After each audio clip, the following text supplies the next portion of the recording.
ಶ್ರೀ ಮಹಾಗಣಾಧಿಪತಿಯೇ ನಮಃ. ಓಂ ಶ್ರೀ ಮಾತ್ರೇ ನಮಃ. ಓಂ ಶ್ರೀ ಗುರುಭ್ಯೋ ನಮಃ. ಸಮಸ್ತ ಕನ್ನಡ ವೀಕ್ಷಕರಿಗೆ ನಮಸ್ಕಾರ. ನೀವು ಮೊದಲನೇ ಬಾರಿ ನಮ್ಮ ಚಾನೆಲ್ ನೋಡ್ತಾ ಇದ್ದೆ, ದಯವಿಟ್ಟು ಸಬ್ಸ್ಕ್ರೈಬ್ ಮಾಡಿ ಅಂತ ಹೇಳ್ತಾ, ಇನ್ನೇನು ಕ್ರೋಧಿ ನಾಮ ವರ್ಷ ಕೆಲವೇ ದಿನಗಳಲ್ಲಿ ಮುಗಿಸ್ತಾ ಇದ್ದೇವೆ. ವಿಶ್ವಾವಸು ನಾಮ ವರ್ಷಕ್ಕೆ ಹೊಸ ಆಶೆಗಳಿಂದ, ಆಕಾಂಕ್ಷೆಗಳಿಂದ, ಕನಸುಗಳಿಂದ ಸ್ವಾಗತಿಸುತ್ತಾ ಇದ್ದೇವೆ.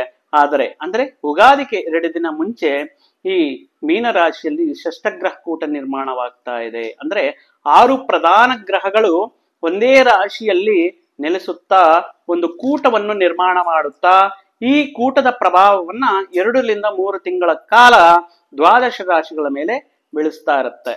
ಮುಖ್ಯವಾಗಿ ಈ 6 ಪ್ರಧಾನ ಗ್ರಹಗಳು ಅಂದ್ರೆ ಮುಖ್ಯವಾಗಿ ಈ 28 ಮಾರ್ಚ್ 2025 ಚಂದ್ರನು ಪೂರ್ವಭಾದ್ರ 4ನೇ ಪಾದದಿಂದ ಮೀನರಾಶಿಯಲ್ಲಿ ಪ್ರವೇಶ ಮಾಡುತ್ತಾ ಅಲ್ಲಿ ಆಲ್ರೆಡಿ ಇರುವಂತಹ ರವಿ, ಚಂದ್ರ, ಬುಧ, ಶುಕ್ರ, ಶನಿ ಮತ್ತು ರಾಹು ಈ 6 ಪ್ರಧಾನ ಗ್ರಹಗಳು ಒಂದು ಕೂಟವನ್ನು ನಿರ್ಮಾಣವನ್ನು ಮಾಡಿ ಒಂದೊಂದು ರಾಶಿಗೆ ತಮ್ಮ ಸ್ಥಾನದಲ್ಲಿ, ಅಂದ್ರೆ ಈಗ ಜನ್ಮರಾಶಿಯಾಗಿ ಮೀನರಾಶಿ ಆಗಿರುವಂತಹ ಸಂದರ್ಭಗಳಲ್ಲಿ ಮೇಷರಾಶಿಯವರಿಗೆ ವ್ಯಯ ಭಾವದಲ್ಲಿ ಆಗುತ್ತೆ, 12ನೇ ಸ್ಥಾನದಲ್ಲಿ 12th ಹೌಸ್ ಅಲ್ಲಿ ಈ ಕೂಟ ನಿರ್ಮಾಣವಾಗುತ್ತೆ. ಅದೇ ರೀತಿ ಈಗ ಮಿಥುನ ರಾಶಿಯವರಿಗೆ ಈಗ ದಶಮ ಭಾವದಲ್ಲಿ 10ನೇ ಮನೆಯಲ್ಲಿ ಇರುವಂತಹ ಈ 6 ಪ್ರಧಾನ ಗ್ರಹಗಳು ಒಂದೊಂದು ಗ್ರಹವು ಯಾವ ಗ್ರಹ ಯೋಗವಾಗ್ತಾ ಇರದೆ, ಯಾವ ಗ್ರಹ ಯೋಗಕಾರಕರಾಗ್ತಾ ಇದ್ದಾರೆ, ಯಾವ ಗ್ರಹ ಸ್ವಲ್ಪ ಪ್ರತಿಕೂಲ ಫಲಗಳನ್ನು ಕೊಡ್ತಾ ಇದೆ, ಯಾವ ಪರಿಹಾರಗಳನ್ನು ಮಾಡಿಕೊಂಡರೆ ಈ ದ್ವಾದಶ ರಾಶಿಯ ಜಾತಕರಿಗೆ ಉತ್ತಮವಾಗಿರುತ್ತೆ ಈ ಷಷ್ಠಗ್ರಹ ಕೂಟ, ಈ 6 ಗ್ರಹಗಳ ಮಿಲನ ಅನ್ನುವುದನ್ನ ನಾವು ಈ ವಿಡಿಯೋ ಮುಖಾಂತರ ತಿಳಿದುಕೊಳ್ತಾ ಇದ್ದೇವೆ. ಈಗ ತುಂಬಾ ಜನ ಈ ಸಾಕಷ್ಟು ಹಣಕಾಸಿನ ಸಮಸ್ಯೆಗಳಿಂದ, ಸಾಲದ ಸಮಸ್ಯೆಗಳಿಂದ, ಒಂದು ನೆಗೆಟಿವ್ ಎನರ್ಜಿ ತುಂಬಿಕೊಂಡು ಕೈ ಹಿಡಿದಿರುವಂತಹ ಕೆಲಸಗಳಲ್ಲೆಲ್ಲ ವಿಘ್ನಗಳು, ಆತಂಕಗಳು, ವಿಳಂಬಗಳು ಆಗುತ್ತಾ ಸಾಕಷ್ಟು ಸಮಸ್ಯೆಗಳನ್ನು ಎದುರಿಸ್ತಾ ಇರ್ತಾರೆ. ಅಂತವರಿಗೋಸ್ಕರ ಶ್ರೀ ಮಹಾಲಕ್ಷ್ಮೀ ದೇವಿಯ ಅನುಗ್ರಹ ಪಡೆಯಲು, ಶ್ರೀ ಮಹಾಲಕ್ಷ್ಮೀ ದೇವಿಯ ಆಕರ್ಷಣೆಯಾಗಲು ನಮ್ಮಲ್ಲಿ ಶ್ರೀ ಮಹಾಲಕ್ಷ್ಮಿ ಆಕರ್ಷಕ ಸಿಂಧೂರ ಅಂತ ಈಗ ಲಭ್ಯವಿದೆ. ಈಗ ಆಸಕ್ತಿ ಉಳ್ಳವರು ಈ ಸಿಂಧೂರವನ್ನು ಪ್ರತಿದಿನ ನೀವು ಧಾರಣೆ ಮಾಡುವುದರಿಂದ, ಆಜ್ಞಾ ಚಕ್ರ ಎಂದು ಧಾರಣೆ ಮಾಡುವುದರಿಂದ ನಿಮಗೆ ಸಾಕಷ್ಟು ಒಂದು ಪಾಸಿಟಿವ್ ಎನರ್ಜಿ ಮತ್ತು ಶ್ರೀ ಲಕ್ಷ್ಮಿ ಆಕರ್ಷಣೆ ಮಾಡಿ ನಿಮಗೆ ಸಾಲದ ಸಮಸ್ಯೆಗಳಿಂದ, ಹಣಕಾಸಿನ ಸಮಸ್ಯೆಗಳಿಂದ ನೀವು ಬಹುಬೇಗ ಹೊರಗಡೆ ಬರಲು ನಿಮಗೆ ಅನುಕೂಲವಾಗಿರುತ್ತೆ. ಮುಖ್ಯವಾಗಿ ಈ ಸಿಂಧೂರದಲ್ಲಿ ಪಂಚಮಹಾಪೀಠಗಳಿಂದ ಸಂಗ್ರಹಿಸಲ್ಪಟ್ಟಿರುವಂತಹ ಕುಂಕುಮವನ್ನು ಬೆರೆಸಿದೆ. ಮುಖ್ಯವಾಗಿ ಶ್ರೀ ಮಹಾಲಕ್ಷ್ಮೀ ದೇವಿಯ ಸ್ತೋತ್ರಗಳನ್ನ 11 ದಿನಗಳ ಕಾಲ ಕಠೋರವಾಗಿ ಈ ಮಂತ್ರಶಕ್ತಿಯನ್ನ ಈ ಸಿಂಧೂರದೊಳಗಡೆ ಇರುವಂತಹ ಕಾರಣದಿಂದ ಒಮ್ಮೆ ನಾವೂ ಪ್ರತ್ಯಕ್ಷವಾಗಿ ಪರೀಕ್ಷಿಸಿದ್ದೇವೆ. ಖಂಡಿತವಾಗಿಯೂ ಅದ್ಭುತವಾಗಿ ನಿಮ್ಮ ಇರುವಂತಹ ಹಣಕಾಸಿನ ಸಮಸ್ಯೆಗಳಾಗಿರಲಿ ಅಥವಾ ಈ ಹಣ ಉಳಿತಾಯ ಇರುವಂತಹ, ಅಂದ್ರೆ ಉಳಿತಾಯ ಇಲ್ಲ, ಕೈಯಲ್ಲಿ ಉಳಿತಾಯ ಇಲ್ಲ, ಎಷ್ಟು ಬಂದ್ರೂ ಖರ್ಚಾಗ್ತಾ ಇದೆ ಮತ್ತು ಲಕ್ಷ್ಮಿ ಸ್ಥಿರವಾಗಿ ನಿಲ್ತಾ ಇಲ್ಲ ಕೈಯಲ್ಲಿ, ಮತ್ತು ಈ ನೆಗೆಟಿವ್ ಎನರ್ಜಿಲಿಂದ ಸಾಕಷ್ಟು ಅವಮಾನಗಳು, ಅಪಮಾನಗಳು ಆಗ್ತಾ ಇದೆ, ಎಲ್ಲಿ ಹೋದ್ರೂ ಗೌರವ ಇಂತಹ ಸಮಸ್ಯೆಗಳಿಗೆ ಹಣಕಾಸಿನ ಮತ್ತು ಈ ಗೌರವದ ವಿಷಯಗಳಿಗೋಸ್ಕರ ಈ ಸಿಂಧೂರ ಅದ್ಭುತವಾಗಿ ನಿಮಗೆ ಒಂದು ಪರಿಹಾರವನ್ನು ಕೊಡುತ್ತೆ ಅಂತ ಹೇಳುತ್ತಾ, ನೀವು ಆಸಕ್ತಿ ಇಲ್ಲವರು ಈ ಕೆಳಗಡೆ ಡಿಸ್ಕ್ರಿಪ್ಷನ್ ಅಲ್ಲಿ ಈ ಸಿಂಧೂರದ ಬಗ್ಗೆ ನೀವು ಡೈರೆಕ್ಟ್ ಆಗಿ ಕೊಳ್ಳಬಹುದು ಅಥವಾ ಈ ಕೆಳಗಡೆ ಇರುವಂತಹ ನಂಬರ್ಗೆ ನೀವು ಡೈರೆಕ್ಟ್ ಆಗಿ ಆರ್ಡರ್ ಮಾಡಬಹುದು, ನಿಮ್ಮ ಮನೆಗೆ ಬಂದು ತಲುಪುತ್ತೆ. ಆ ಕಾರಣದಿಂದ ಈ ಸಿಂಧೂರ ಧಾರಣೆಯಿಂದ ಖಂಡಿತವಾಗಿಯೂ ನಿಮ್ಮ ಜೀವನದಲ್ಲಿ ಸಾಕಷ್ಟು ಬದಲಾವಣೆಗಳು, ಸಾಕಷ್ಟು ಹಣಕಾಸಿನ ಸಮಸ್ಯೆಗಳು ಬಗೆಹರಿಯುತ್ತೆ ಅಂತ ಹೇಳುತ್ತಾ, ಈ ಷಷ್ಠಗ್ರಹ ಕೂಟದ ಮುಖಾಂತರ ಮಿಥುನ ರಾಶಿಯವರಿಗೆ ಯಾವ ರೀತಿ ಫಲಗಳು ಇರುತ್ತೆ ಅಂತ ನಾನು ಹೇಳ್ತಾ ಇದ್ದೇನೆ. ಮುಖ್ಯವಾಗಿ ಇವರಿಗೆ ಈ ಈ ಮಿಥುನ ರಾಶಿ ಜಾತಕರಿಗೆ ನೋಡಿದರೆ, ಮುಖ್ಯವಾಗಿ ಈ 6 ಪ್ರಧಾನ ಗ್ರಹಗಳು ಇರುವಂತಹ ಸಂದರ್ಭದಲ್ಲಿ ಮಿಥುನ ರಾಶಿಗೆ ದಶಮ ಭಾವದಲ್ಲಿ 10ನೇ ಮನೆಯಲ್ಲಿ ಈ ಗ್ರಹಕೂಟ ನಿರ್ಮಾಣವಾಗ್ತಾ ಇರುವಂತಹ ಕಾರಣದಿಂದ ಒಂದೊಂದು ಗ್ರಹವು ಈ ದಶಮ ಭಾವದಲ್ಲಿ ಯಾವ ರೀತಿ ಫಲಗಳು ಕೊಡ್ತಾ ಇದೆ, ಯಾವ ಗ್ರಹ ಅನುಕೂಲವಾಗ್ತಾ ಇದೆ ನೋಡುವುದಾದ್ರೆ, ಶನಿ ದಶಮದಲ್ಲಿರುವಂತಹ ಶನಿ ನೀವು ಮಾಡುವಂತಹ ವೃತ್ತಿ ಉದ್ಯೋಗಗಳಲ್ಲಿ ಕೆಲವು ತೊಂದರೆಗಳನ್ನು ನೀಡ್ತಾ ಇರ್ತಾರೆ. ಅಂದ್ರೆ ಅನಾವಶ್ಯಕವಾಗಿ ನಿಮಗೆ ಕೆಲಸದಲ್ಲಿ ಒತ್ತಡ ಆಗಿರ್ಬೋದು, ಅಥವಾ ನೀವೇನಾದ್ರೂ ಲೀವ್ಗೆ ಅಪ್ಲಿಕೇಶನ್ ಹಾಕಿರುವಂತಹ ಸಂದರ್ಭಗಳಲ್ಲಿ ಈಗ ತಗೊಳ್ಳೋಕಾಗಲ್ಲ ಅಂತ ಹೇಳ್ಬಿಟ್ಟು ಸ್ವಲ್ಪ ಮೇಲಧಿಕಾರಿಗಳಿಂದ ಸ್ವಲ್ಪ ಮುಖಭಂಗವಾಗುವುದು, ಅಥವಾ ಈ ಟಾರ್ಗೆಟ್ ಕಂಪ್ಲೀಟ್ ಮಾಡದೆ ಸ್ವಲ್ಪ ದಿನಗಳಲ್ಲಿ, ಅಂದ್ರೆ ನಿಮಗೆ ಸ್ವಲ್ಪ ವೃತ್ತಿ ಉದ್ಯೋಗಗಳಲ್ಲಿ ಸಮಸ್ಯೆ ಇರುತ್ತೆ. ಇಮಿಡಿಯೇಟ್ ಆಗಿ ವರ್ಗಾವಣೆ ಮಾಡಿ ಅಲ್ಲಿ ಸ್ವಲ್ಪ ದಿನ ಇದ್ದು ಬಿಟ್ಟು ಕೆಲಸ ಮಾಡ್ಕೊಂಡು ಬನ್ನಿ, ಈ ರೀತಿ ಸ್ವಲ್ಪ ಸಮಸ್ಯೆಗಳನ್ನುವುದು ಈ ಶನಿ ದಶಮ ಭಾವದಲ್ಲಿರುವಂತಹ ಸಂದರ್ಭದಲ್ಲಿ ನೀಡ್ತಾ ಇರ್ತಾರೆ. ಇನ್ನ ಬುಧ ಅಷ್ಟೇ, ಬುಧ ಉದ್ಯೋಗಕಾರಕನಾಗಿರುವಂತಹ ಕಾರಣದಿಂದ ಇವರು ದಶಮದಲ್ಲಿ ಸ್ವಲ್ಪ ಈ ನೀವು ಮಾಡುವಂತಹ ಕೆಲಸ ಕಾರ್ಯಗಳಲ್ಲಿ ಉದ್ಯೋಗಗಳಲ್ಲಿ ಜಾಸ್ತಿ ಎಫರ್ಟ್ ಆಗ್ಬೇಕಾಗಿರುತ್ತೆ. ಒಂದೇ ಸಾರಿ ಏನಾಗುತ್ತೆ, ನಿಮ್ಮ ಸಹೋದ್ಯೋಗಿಗಳು ಇಬ್ರು ಲೀವ್ ಆಗ್ತಾರೆ, ಅವ್ರು ಮಾಡುವಂತಹ ಕೆಲಸ ಜವಾಬ್ದಾರಿಯನ್ನ ನೀವೇ ಮಾಡ್ಬೇಕು.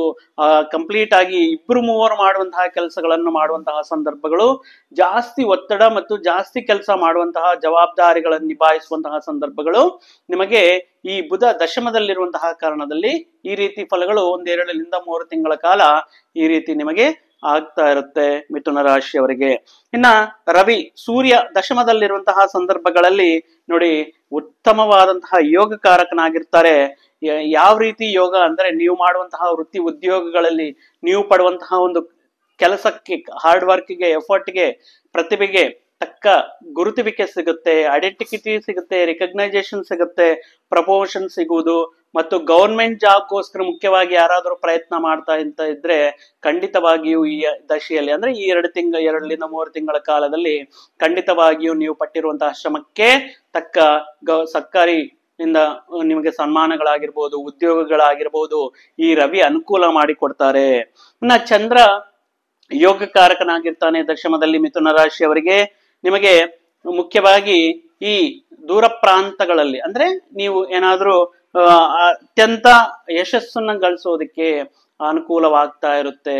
ದೂರ ಪ್ರಾಂತಗಳ ಪ್ರಯಾಣಗಳ ಮುಖಾಂತರ ಅಥವಾ ದೂರ ಪ್ರಾಂತಗಳಲ್ಲಿರುವಂತಹ ವೃತ್ತಿ ಉದ್ಯೋಗಗಳ ಮುಖಾಂತರ ನಿಮಗೆ ಸಾಕಷ್ಟು ಸಿಹಿ ಸುದ್ದಿಗಳು ಮತ್ತು ಶುಭ ವಿಷಯಗಳು ನಡ್ಕೊಡೋದಕ್ಕೆ ಮುಖ್ಯವಾಗಿ ಚಂದ್ರ ಅನುಕೂಲವಾಗಿರ್ತಾರೆ.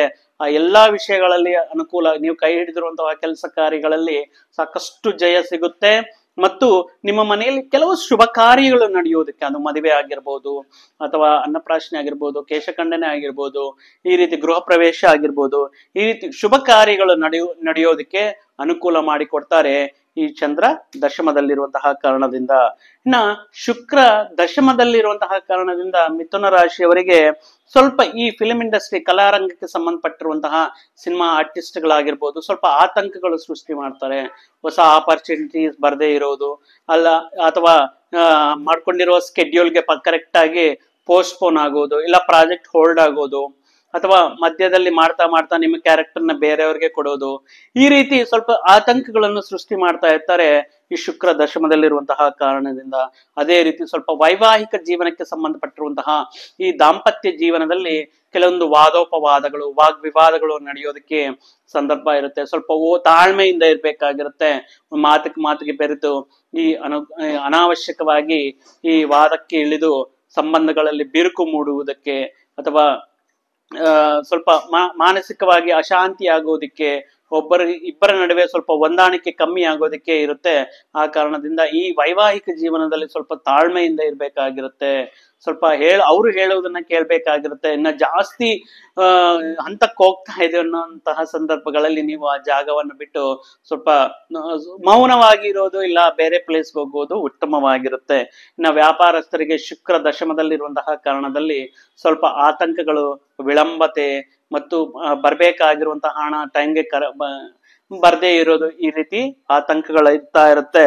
ಇನ್ನ ರಾಹು ದಶಮದಲ್ಲಿ ಅದ್ಭುತವಾದಂತಹ ಯಶಸ್ಸನ್ನು ಕೊಡ್ತಾರೆ.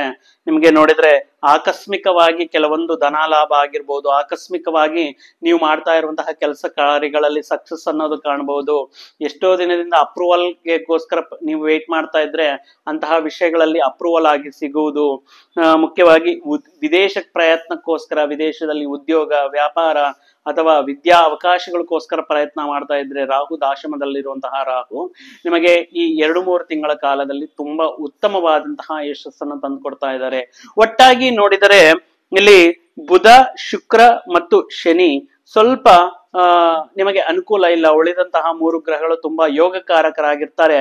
ಮತ್ತೆ ಯಾವ ರೀತಿ ಪರಿಹಾರಗಳನ್ನು ಮಾಡಿಕೊಂಡರೆ ನಿಮಗೆ ಅನುಕೂಲವಾಗುತ್ತೆ, ತುಂಬಾ ಅದ್ಭುತವಾದಂತಹ ಯಶಸ್ಸು ನಿಮ್ಮದಾಗುತ್ತೆ. ವೈವಾಹಿಕ ಸಮಸ್ಯೆಗಳಾಗಿರಲಿ, ವ್ಯಾಪಾರದಲ್ಲಿ ಲಾಭಗಳಾಗಿರ್ಲಿ, ಯಾವ ರೀತಿ ಬರುತ್ತೆ, ಯಾವ ಪರಿಹಾರಗಳು ಮಾಡಿಕೊಂಡ್ರೆ ಬರುತ್ತೆ ಅಂದ್ರೆ, ಈ ಬುಧನಿಗೆ ನಾವು ನವಗ್ರಹ ಧಾನ್ಯಗಳಲ್ಲಿ ಹೆಸರು ಕಾಳು, ಈ ಹೆಸರು ಕಾಳನ್ನ ನಾವು ನೀಡ್ತಾ ಇರ್ತೇವೆ.